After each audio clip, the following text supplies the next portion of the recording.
All right. Hey, everybody, this is Steven Butler coming at you again with another drawing video. This time, I'm drawing a sketch card, not something I do a whole lot or that I get a whole lot of requests for. But this was one that this was a request that came in from a friend of mine. His name is Henry Ibarra, and just wanted to share because I told him that I would. I told him that I'd make a video of me drawing this, and I kind of zoomed in really tight on this one so you could see it a little bit better. But he had requested the Scarlet Spider, and so I'm doing this on a sketch card, and I'd forgotten how how not difficult, but how you almost have to think in a different way whenever you work on these sketch cards because there's so little to work on. But this is me just working like I normally do, working out the foreshortening and the just going in with the pencil line really loose. Now I'm tightening it up just a little bit. And again, because I'm inking this one, it's a little bit different than is if I was having somebody else ink my stuff. But these days I pretty much ink everything that I do anyway, and so I go in really loose with my pencil lines for pretty much everything, and I do my finishes mostly with the ink line whenever I'm in the inking process, which I think you're about to see right now. Yes, I'm showing off the pencil or the pen that I'm using. This is a brush pen called a Kuretake Mangaka pen with a fine tip. I think they come in medium fine and I think maybe extra fine. I'm not sure, but these pens have a flexible nib to give you a little bit of snap, and that's why you can get like a brush type quality to it, a thick and thin type of quality to these. It kind of looks thick here. It's just because I had to zoom the camera in so much, but I really enjoy working with these pens, and I use them quite often.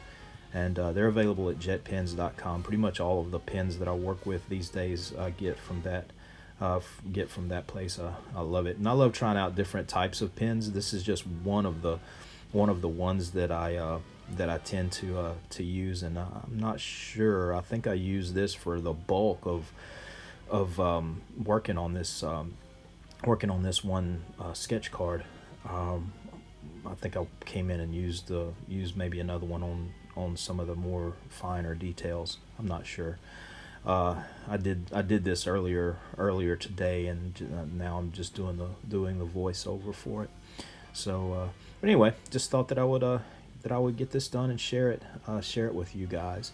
Now, I'm going in with a Micron #1 pen right now for the finer details. So yeah, I use Micron pens of all different sizes. I think I got a 3 or 4 pack fairly recently from Hobby Lobby. Right, I mean, it was literally right before we got the basically started self-quarantining under this while we're all going through this coronavirus thing right now. And so I'm glad that I did, because I don't even think Hobby Lobby's even open anymore for business. We're under a shelter at home order right now, and so, but that really hasn't changed my my working schedule. I work out of home anyway, and so this pretty much just work is normal.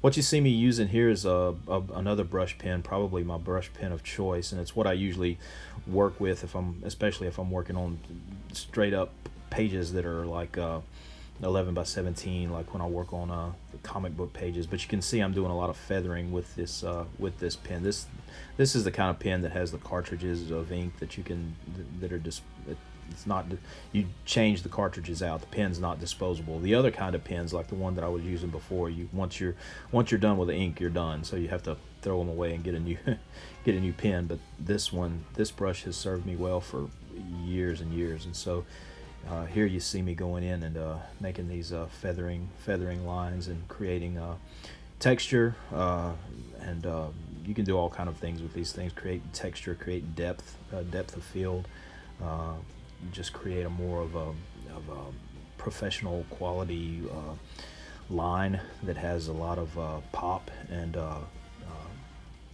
lot of life, I guess would be the best word to describe it. Now I'm going in and I'm inking in the background, which is just a few buildings, which I usually like to put whenever I'm doing, especially Scarlet Spider or Spider-Man or some of these more, as we call them, swinging superheroes swinging through the city. I like to show a little bit of where they're coming from, type of thing, give them an environment to put them in. And again, this was like a teeny tiny card I was working on, but I wanted to at least give some hint of where he was at in space or whatever.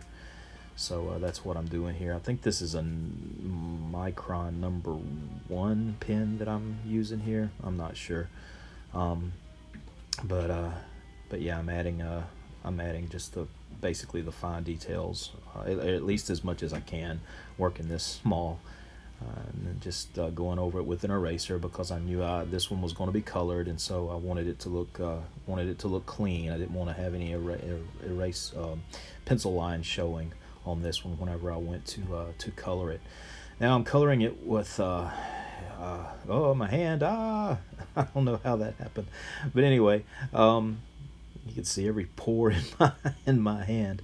I'm going in with basically watercolor. I think this is watercolor dyes that I'm going in to color the background of this with, and I'm using this this brush pen that has a water in the barrel, and you can with a little squeeze you can with a little squeeze you can it lets out some water that mixes with the paint, and you can get some really cool effects with it.